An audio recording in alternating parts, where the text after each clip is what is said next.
தேர்தல் களம் 2024. அதிமுகவை அதிர வைத்த பாஜக, தாறுமாறாக போன பாமகவின் கணக்கு. என்ன நடந்தது அப்படின்னு பார்த்தீங்கன்னா, திமுக கூட்டணியில தேர்தல் உடன்பாடும் தொகுதி ஒதுக்கீடும் விறுவிறுப்பா நடந்து முடிஞ்சிருக்கு. ஒரு வழியா காங்கிரஸுக்கு 10 தொகுதிகளும் ஒதுக்கீடு செய்யப்பட்டிருக்கு. அதன்படி காங்கிரஸ் ஒதுக்கப்பட்ட தொகுதிகள் பார்த்தோன்னா, திருவள்ளூர் தனி தொகுதி, கடலூர், மயிலாடுதுறை, சிவகங்கை, விருதுநகர், திருநெல்வேலி, கன்னியாகுமரி, கிருஷ்ணகிரி, கரூர் மற்றும் புதுச்சேரி தொகுதிகள் ஒதுக்கப்பட்டிருக்கு திமுக கூட்டணியில் அங்கம் வகிக்கும் காங்கிரஸ் கட்சிக்கு. ஆனால் கடந்த முறை வெற்றி பெற்ற ஆரணி, திருச்சி தொகுதிகளை காங்கிரஸ் விட்டு கொடுத்துருக்காங்க. இங்கதான் உட்கட்சி பிரச்சனை தலை தூக்கி இருக்கு அப்படின்ற மாதிரி விஷயம் இருக்கு. திருச்சி தொகுதியை வாங்கியே தீரணும், அங்க திரும்பவும் போட்டியிடணும் அப்படின்னு திருநாவுக்கரசர் வலியுறுத்தி டெல்லி வரைக்கும் போயிட்டு போராட்டம் எல்லாம் பண்ணார். ஆனா அந்த தொகுதியை மதிமுக கேட்டு வாங்கியிருக்காங்க. காரணம், அங்கே KN நேரு தனக்கு திமுகவில் இருந்த போதே நெருக்கமானவர் அப்படிங்கிறதால மதிமுக வேட்பாளர் வெற்றி பெற அவர் முழு மனதோட செயல்படுவார் அப்படின்னு வைகோ கணக்கு போட்டிருக்காரு. அதே நேரத்தில் திருநாவுக்கரசருக்காகவே திருச்சி தொகுதியை பெறக்கூடாது அப்படின்னு தமிழ் மாநில காங்கிரஸ் கமிட்டியினுடைய தலைவர் செல்வ பெருந்தகை உறுதியாக இருந்தாரு அப்படின்னு சொல்லப்படுது. இதனால திருநாவுக்கரசர் பெறக்கூடிய அதிருப்தி, பெரிய அதிருப்தி அடைஞ்சிருக்காரு திருநாவுக்கரசர். இருந்தாலும் அவருக்கு வேறு தொகுதி ஒதுக்கப்படலாம் அப்படின்னு சொல்லப்படுது. மயிலாடுதுறை அப்படி இல்லாட்டி திருநெல்வேலி அவருக்கு ஒதுக்கப்படலாம் அப்படின்னு சொல்றாங்க. இல்லைன்னா அவருடைய நிலைப்பாடு எப்படி மாறும் அப்படின்னு கேள்விக்குறியா இருக்கு. திருநெல்வேலியை பொறுத்தவரை இப்போ இருக்கக்கூடிய ஞான திரவியம் MP மீது பல்வேறு புகார்கள்லாம் திமுகவினராலே சொல்லப்படுது. மதபோதகர் தாக்கப்பட்ட வழக்கும் அவர் மேல நிலுவையில இருக்கு. இந்த நிலையில சபாநாயகர் அப்பாவினுடைய மகன் அலெக் அப்பாவு நெல்லை தொகுதியை கேட்டிருக்காரு. அதனாலதான் அப்படியே காங்கிரசுக்கு அந்த தொகுதியை தந்து விட்டது திமுக. கரூர் தொகுதியை திமுகவுக்கு பெறணும் அப்படின்னு செந்தில் பாலாஜி பரிந்துரை செய்திருந்ததா தகவலாம் வெளியாச்சு.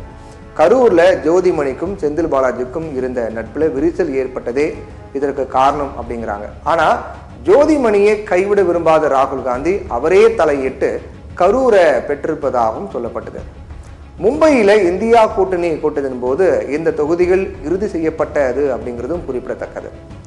ஆரணி தொகுதியில சுதாவுக்கும் விஷ்ணு பிரசாத்திற்கும் இடையே கடுமையான போட்டி இருந்துச்சு. காங்கிரஸ்ல முன்னாள் தலைவர் கிருஷ்ணசாமி மற்றும் அவருடைய மகன் விஷ்ணு பிரசாத்தையும் 30 ஆண்டுகளாக ஆதிக்கம் செலுத்துவதாக குற்றச்சாட்டு எழுந்திருக்கு.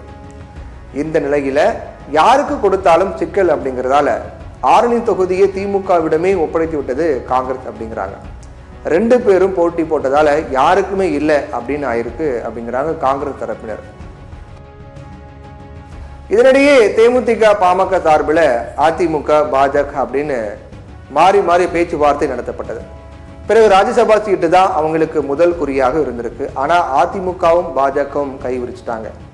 இதனிடையே மத்திய அமைச்சர் L. முருகனை அனுப்பி பாமகவை இழுத்து வர பாஜக மேலிடும் உத்தரவு போட்டுதான். அவரும் ரொம்ப கச்சிதமா 10 தொகுதிகள் தேர்தல் செலவு, மத்தியில் அமைச்சர் பதவி தரப்பட்டு விட்டாலும் ஒரு உயர் பதவி என்றெல்லாம் பேசி முடிக்கப்பட்டதா தகவல்லாம் சொல்லப்படுது. அதிமுகவுடைய முன்னாள் அமைச்சர் CV சண்முகத்துடன் பாமக பேச்சுவார்த்தை நடத்தினாங்க.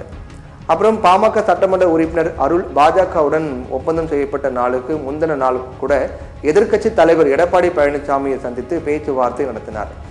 இந்த நிலையில திடீர்னு பாஜகவோட உடன்பாடு செய்து முடிந்ததால இது ஒரு அரசியல் பேரமாகவே பார்க்கப்படும் அப்படிங்கிறதுல சந்தேகம் கிடையாது. மக்கள் கிட்ட திமுகவை எதிர்த்து பிரச்சாரம் செய்யும் பாமக அதிமுகவை எதிர்த்து எப்படி பிரச்சாரம் செய்ய போகுது? நேற்று வரைக்கும் அதிமுகவுடனும் கூட்டணி சேர தயாராக. இதனிடையே தேமுதிக பாமக சார்பில் அதிமுக பாஜக அப்படின்னு மாறி மாறி பேச்சுவார்த்தை நடத்தப்பட்டது. பிறகு ராஜ்யசபா திராவிட கட்சிகளுக்கு மாற்று அப்படின்னு இப்போ சொல்லக்கூடிய பாமக திராவிட கட்சிகளின் கூட்டணியுடன் தான் இதுவரை வெற்றி பெற்றிருக்குது அப்படிங்கிறதான் வரலாறு. அதை நம்ம இப்போ பார்க்கலாம். கடந்த கால பாமகவுடைய வரலாறு. சட்டமன்ற தேர்தலில் பாமக கூட்டணி அமைத்த விவரங்களை இப்போ நம்ம தெளிவாக பார்க்கலாம். 1991 தனித்து போட்டியிட்டு ஒரு MLA. அவர் யாருன்னா அதிமுகவுடைய முன்னாள் அமைச்சர் பண்ருட்டி ராமச்சந்திரன் தான். அதற்கு பிறகு 1996 ND திவாரி காங்கிரஸ் கூட்டணியில 4 MLA வின் பண்ணாங்க. 2001 அதிமுகவோட கூட்டணி 2 MLA வின் பண்ணாங்க. 2006 திமுகவோட கூட்டணி 18 MLA வின் பண்ணாங்க. 2011 திரும்பவும் திமுகவோட கூட்டணி 3 MLA வின் பண்ணாங்க. 2016 தனித்து போட்டிக்கிட்டாங்க, தோல்வி அடைஞ்சாங்க. 2021 அதிமுக கூட்டணி 5 எம்எல்ஏ வின் பண்ணாங்க. நாடாளுமன்ற தேர்தலில் பாமக கூட்டணி அமைத்த விவரம் இப்போ நம்ம பார்க்கலாம். சட்டமன்ற தேர்தல் பார்த்தோம் இல்லையா, அது மாதிரி நாடாளுமன்ற தேர்தலில் யார் கூடலாம் கூட்டணி அமைச்சாங்க அப்படின்னு பார்த்தோன்னா 1996 என்டி திவாரி காங்கிரஸ் கூட்டணி தோல்வி அடைஞ்சிட்டாங்க பாமக. 1998 அதிமுக பிளஸ் பாஜகவோட கூட்டணி அமைத்தாங்க. அதில் 4 எம்பி 1 மத்திய அமைச்சர்.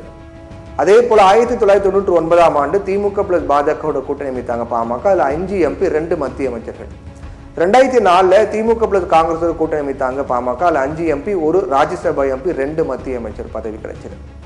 2009 அதிமுக பிளஸ் கம்யூனிஸ்ட் கட்சியோட கூட்டணி அமைத்தாங்க, தோல்வி அடைஞ்சாங்க பாமக.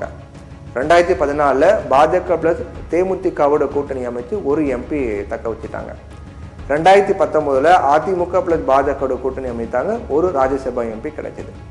2024 பாஜக கூட்டணி வாக்கு சதவிகிதம் அப்படின்னு பார்த்தா பாமகவுக்கு கணிசமான வாக்கு சதவீதம் இருப்பதை மறுக்க முடியாது.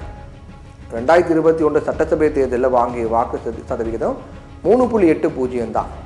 மொத்தமாக பார்த்தா இது கம்மியாக தான் தெரியும். ஆனால் பாமக தொகுதி வாரியாக கணிசமான வாக்குகளை வாங்கினாங்க.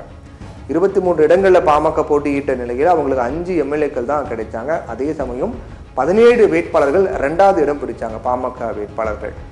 ஒவ்வொரு தொகுதியிலும் வாக்கு சதவிகிதம் அடிப்படையில் பார்த்தா பாமக மிக அதிக அளவில் வாக்குகளை பெற்றிருக்கு.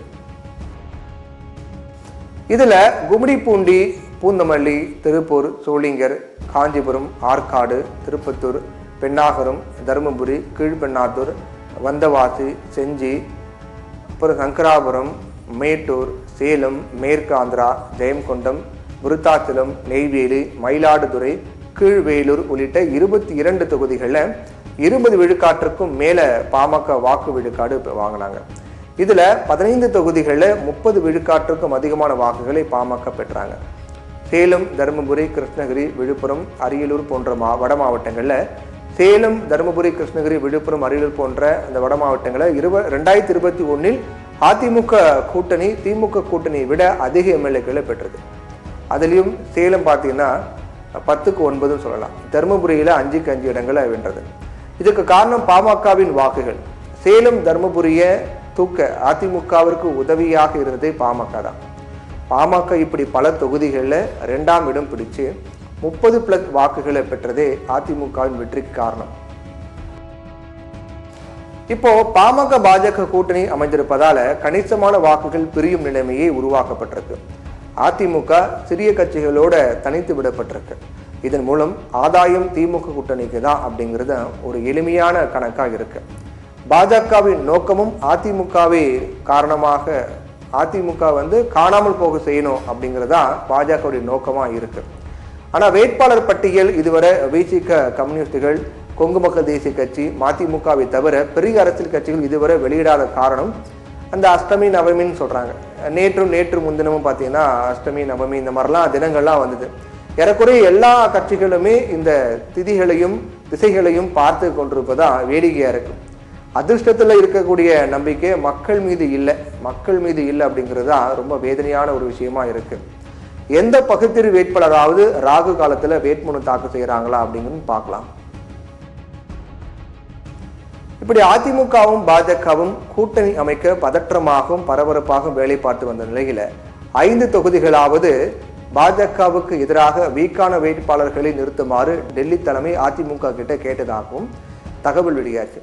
அதுக்கு அங்க திமுக வலுவான வேட்பாளர் நிறுத்தினா என்ன பண்ணுவீங்க அப்படின்னு எதிர்கேள்வி போட்டு பாஜகவை அதிமுக தலைமை திணற வச்சதாகவும், அப்படின்னா திமுகவிடமும் இப்படி பேசியிருப்பாங்களோ அப்படின்னு அதிமுக வட்டாரத்துல அதிர்ச்சியுடன் பாக்குறாங்களாம். இதனிடையே தான் தமிழிசை சவுந்தரராஜன் ஆளுநர் பதவியை ராஜினாமா செஞ்சாங்க.